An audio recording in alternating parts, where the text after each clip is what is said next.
김광묵 센터장님 모시겠습니다. 네, 안녕하세요. 네, SAP의 정부혁신연구센터에 있는 김광묵입니다. 앞에 이 교수님 말씀하신 대로 제로베이스 예산이나 전략적 지출 검토에 대한 그저 발표문을 좀 보완하는 중심으로 말씀을 드리겠습니다. 제로베이스 예산은 이제 과거에는 82년도 그때 한 다음에 좀 성과가 있었다 하지만 실패했죠. 왜요? 우리 기술로서는 너무나 힘들고 비효율적이었거든요.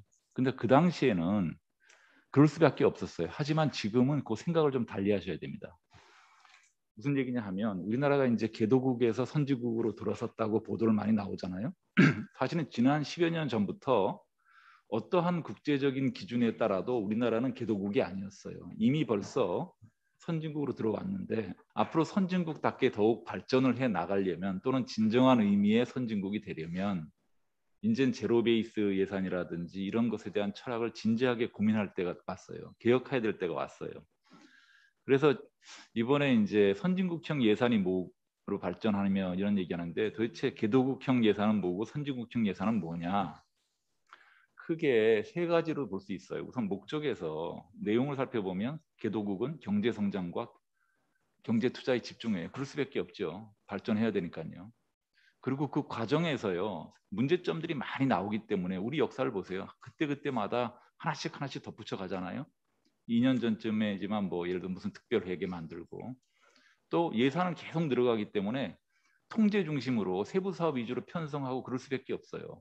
끝없이 팽창하고 나라 돈은 없는데. 그런데 이제 선진국으로 가면 어느 정도 경제력이 커지고 우리 지금 영국, 독일, 프랑스가 무슨 상관이냐 얘기인데 가로 안에 넣었지만 우리나라 GDP 기준으로요. 우리가 1900조 되는데 우리보다 앞선 나라가 어디예요? 바로 앞선 나라가요. 이제 좀 간격은 띄어 있지만 우리보다 바로 앞선 나라는 이제 영국, 독일, 프랑스밖에 없어요. 이제 우리는 영국, 독일, 프랑스를 배워야 되는 나라예요. 그런 나라는 경제 성장이 이제 국가가 움직이는 게 아니라 기업이 해야 된다는 거 알죠. 지금 반도체 발전시키는데 옛날에 초기에는 국가가 많이 지원도 했죠. 하지만 이제부터 반도체 뭐 대만의 뭐 TSMC한테 밀린다고 국가가 우리 대한민국 정부가 지원할 수 있나요? 삼성전자가 알아서 해야죠. 실제로 대만의 TSMC도 대만 정부가 지원한 게 아닙니다. 오히려 대만 정부하고는 사이가 안 좋아요. 자 복지에다 제대로 된 복지에다가 중점을 둬야 되고 선진국의 경우에 중점을 두고 있고 개혁을 했기 때문에 예산 구조가 단순해요. 외국 제도를 보게 되면 선진국 제도를 보게 되면 야 우리나라 것도 어려운데 외국 거 어떻게 보냐? 아닙니다. 막상 들어가 보면 쉽습니다. 어학을 잘 못해서 그렇죠. 네. 왜냐하면 정비를 해놨거든요. 그리고 우리나라 보세요. 지금 중소기업 지원 어디서 사업 자금 받는 걸 갖고 컨설턴트인지 브로커들인지 막 있고 보조금 이중수기업 아까 정창수 장이 보여줬지만 그게 다 개도국 특징이에요. 우리보다 더 복잡한 나라에 있어요. 인도 가면 그래요. 자 그래서 정비가 되고 나면 진짜 심사는 어떻게 하느냐 편성은 거시적인 틀에서 해요. 나중에 사례를 보여드리겠지만 그래야지 예산도 줄이고 그리고 우리나라는 그래서 전형적인 개발도상국에서 이 세 가지 과제인데 제도적인 개편은 앞에서 많이 말씀드렸지만 사례를 좀 드러났죠.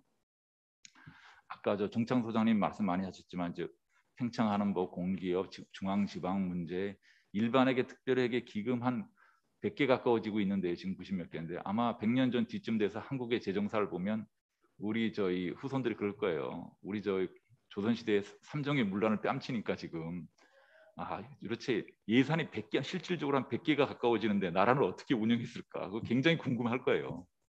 지금 다 이런 거예요. 뜯어 고쳐야 됩니다 이제. 자 이제 다음에 이제 경제와 복지에 대한 역할에 대해서는 뭐 많이 들으셨을 거예요.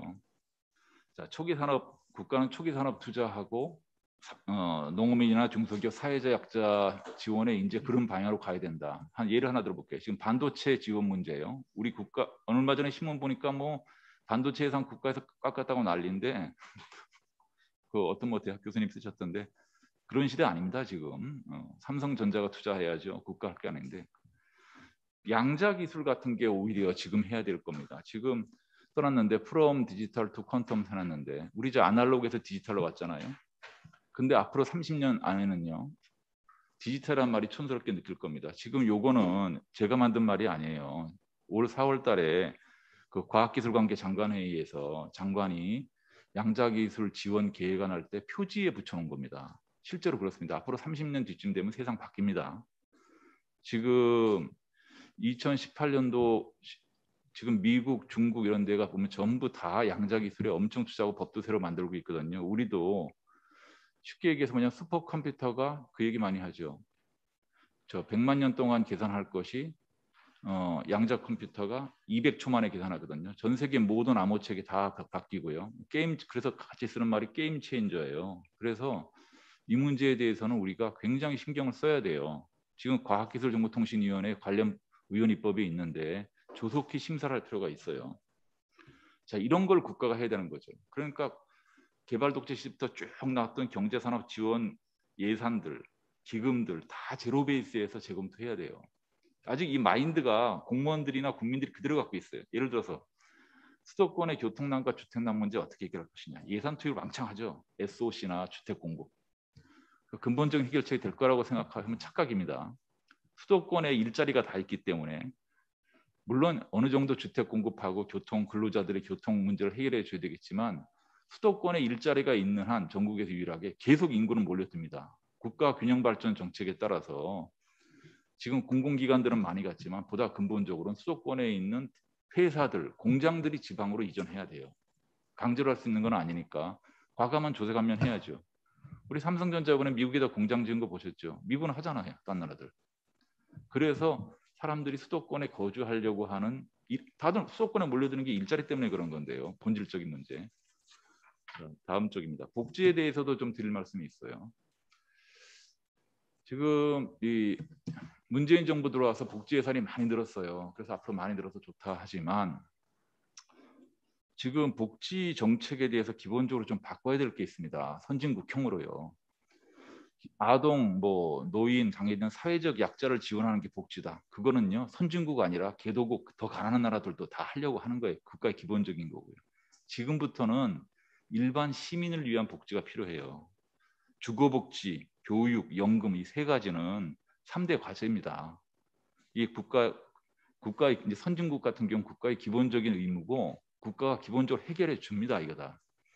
지금 대표적인 게 이제 주거복지 문제인데 지금 보면 우리나라는 주거 문제가 의식주의 기본인데 어떻게 하죠? 집은 해방 이후 지금부터 집으로 사라고 그러는 거 아니에요. 어떤 식이든지. 그래서 그러니까 정부는 주택 가격 상승을 좀 억제하고 매매 대상이 되는 주거 공급을 확대하겠다. 이렇게 해가지고는요 중장기적으로 수도권의 인구가 집중적으로 몰리는데 직장이 있기 때문에 공장이 있고 집값 상승하고 저출산 문제 해결이 불가능합니다. 만약에 통일되면 어떻게 되겠어요? 난리 나을 거예요 아마요. 지금 현재까지는 서울의 정책이나 이런 것도 다 성공적인 거예요 사실은요. 이만한 숫자의 인구가 서울 시내에 이렇게 몰려 있는데 전 세계 어디를 가보세요. 도시의 슬럼이 형성이 안 됐어요. 현재까지는 우리나라가 대단히 성공한 겁니다 사실은. 근데 앞으로는 곤란하다 이거죠. 그래서 개인이 주택 구매가 아닌 공공임대 방향으로 가셔야 돼요. 중산층도 임대주택에 가게. 그러니까 임대주택이란 나쁜 게 아니라 양적인 확대하고 질적 제고가 같이 진행돼야 돼요. 그 전체 주택 중에서 임대주택 비율, 그 소위 재고율이라고 하는데요. 이 지금 신정부 들어와서 많이 늘린 게 지금 8%, OECD 평균치인데 네덜란드 35, 영국 17, 갈 길이 멀었어요 아직이요. 그리고 이러한 양적 직접 확대를 위해서는 지금 우리나라의 LH 같은 데를 활용을 해야 됩니다. 제가 최근에 LH의 적극행정추진위원장이 됐는데요. 그런 취지가 있어서 그래요. 오늘 세미나 보면 세 가지 주제를 이광재 의원실에서 잘 잡았는데 첫 번째 보면 집 문제, 노후연금, 교육 문제 잘 잡았죠. 토픽을요. 그런데 굳이 내가 한 말씀 드리면 내 집 마련은 좀 곤란하다. 이거 먼저 구매용이니까 차라리 살 집 마련 이 정도 어떤가 싶어요.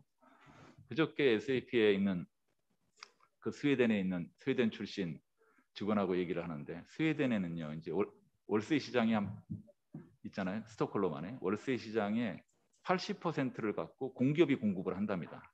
그러면 매월 한 20만 원 정도 되면 2인 가족, 4인 가족에 맞춰서 다 평생 산대요. 그런데 기다리는 시간이 8년이래요. 그래서 야, 그거 어떡하냐 그랬더니 하는 얘기가 그래서 16살 정도부터 다 신청을 한대요. 그래서 24살 때까지 다 받게 돼 있대요. 그래서 집을 살 필요가 없는데 굳이 저축할 필요가 있냐. 어차피 세금도 많이 내고. 그래서 LH 개혁에 관해서도 지금 통제를 대폭 강화하는 건 당연하고요. 하지만 지금 공공임대주택 예산도 이 정부 들어와서 많이 늘었지만 융자만 중심이에요. 출자를 해줘야 돼요. 인력 감축이요? 그래서 다른 데 기능 넘긴다고? 아니 넘길 때도 전문성도 없고 거기도 그쪽은 뭐 국토부로 넘기면 국토부의 인원도 늘려줄 것도 아니면서 덮어놓고 인력만 감축하면 어떡해요? 조직 분할이요? 글쎄요. 하여튼 그 L과 H를 합치는 과정에 우리 국가적 고민이 담겨 있었던 상황이니까 하여튼 좀 더 고민 좀 해보셔야 되고요. 연금 개혁 얘기 많이 나오면 주로 적자 문제 얘기해서 지급액 축소냐, 본인 기여금 증액 이런 거 얘기 나오는데 지원 금액을 증액하고 하도록 국가가 지원하는 것이 바른 복지 방향이라고 생각합니다. 현대복지국가에서요. 굳이 말씀드리면 내가 퇴직한 다음에 보니까 지금 공무원 연금이 전체 공무원 연금을 받는 사람의 평균액이 월 260만 원 정도 돼요. 왜냐면 제가 그거보다 더 벌면 연금을 조금씩 깎거든요. 그래서 제가 예민하게 봐서 그런데 한 가족에 월 260만 원 정도를 국민들이 받을 수만 있다면 얼마나 좋겠어요. 그러면 대부분의 국민이 집 문제가 해결이 되고 굳이 집 안 사도 되고 또 교육비도 선진국 교육비 안 내잖아요. 사실 다. 유럽에 가보면 돈 내는 데가 어디 있어요. 다 사실상 공짜지. 그리고 연금으로 나와서도 그냥 은퇴하고 나서도 생활할 수 있다. 그게 선진국이지 뭐 딴 게 선진국입니까? 그런 나라로 가보자 그런 뜻이죠. 그런 방향으로 복지 체제나 바뀔 필요가 있겠다. 거시적 전략적 예산 편성이 뭐냐? 다음 페이지인데요. 그런 식으로 해야지 예산할 건데 국방비 관련돼서 지금 국방비 몇만 개 사업, 세부 사업 중심으로 해서 알지도 못하는 걸 얼마나 깎겠어요. GDP 대비 몇 %를 유지하겠다는 그런 가이드라인이 있어야죠. 일본이 GDP 대비 0.9%, 중국이 1.3%, 우리나라가 지금 2.4%예요. 그런데 지금 미중 갈등 시대에 이미 돌입했어요. 이제 이게 단순한 통상 문제가 아닙니다. 중국하고 미국이 싸울 이유가 충분하거든요. 그렇게 되면 자칫하면 지금 한중일 간 군비 경쟁이 본격화될 거예요. 이런 문제는 끝도 없이 돈이 들어갑니다. 처음부터 GDP 내의 몇 % 이런 관점이 생기기 전에 않으면 나중에 정신없이 돈을 써야 되는 상황이 벌어질 겁니다. 자, 다음 쪽입니다. 네, 실행 방안 문제에 대해서는 아까 그 지출 구조조정과 적정 구체 발행이 필요하다고 생각하는데 아까 정창수 소장님이 말씀 주셨는데 우리나라에서는 정부에서 매년 지출 구조조정했다고 발표하는데 도대체 무슨 뜻으로 구조조정이라는 용어를 쓰는지 모르겠어요. 그리고 이제 증세는 당분간은 일단 우선적으로 거론하는 것에 대해서는 저는 좀 회의적입니다. 기존에 아끼고 절감해야 될 파트가 넘쳐나는데 새로 걷는 것 중심은 아니지 않느냐. 그리고 이러한 개혁에 대한 추진 문제가 과거에 유럽에서 개혁할 때 전문 관료가 할 것이냐 정치인이 할 것이냐 논쟁이 있었는데 다 정리됐죠. 대규모적인 개혁은 다 정치 철학의 문제이기 때문에 정치인에게 맡겨야 된다. 큰 틀에서. 그래서 보통 대통령이나 수석 직속하에 컨트롤 타워를 두었던 사례들이 있었습니다. 네, 이상입니다. 센터장님 감사합니다. 우리나라 예산이 선진국형으로 발전하기 위한 여러 방안에 대해서 말씀 주셨습니다.